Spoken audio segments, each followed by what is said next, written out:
As Meghalaya gears up for the upcoming 2024 Lok Sabha elections, there are swirling speculations about potential candidates from both national and regional parties. Addressing this, West Shillong Constituency's MLA Paul Lyngdoh clarified to the press that he does not intend to run for candidacy.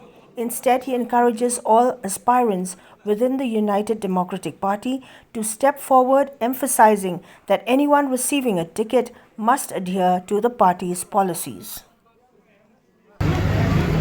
Em kani haji syakam ni syapang gajing kwa jonga lani kwa jong belong bet gajing assessment of party ke ibit yanu di kaban lala banle kelong ba mi boot ya ka prosedur kita kelong ba ban ya ki di belong interested bagaimana cepat ai application jongki di nakaleng jonga sipat hi din ba nara simti buku MLA bagi cukup bor makin sorkar pada cukup bor buat MDC di gini atli kam di bakya bah di anam don interest pada siapa nomor bagi dang don susu di orang ba asapau jadi anut bagi ni siapa dengan siapa kata bagi ngay ka teamwork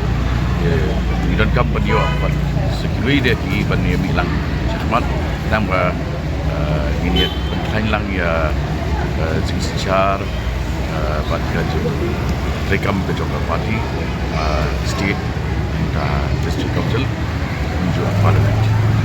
Kemudian berkelaran kami ke Randin dan ke terus khidmat nama orang Randin hingga ke Madan. Randin dengan Madan Hamadan sangat Randin ke. Terus khidmat dengan Madan sangat Hamadan dengan satu khidmat. Dan Hamadan dulu Hamadan.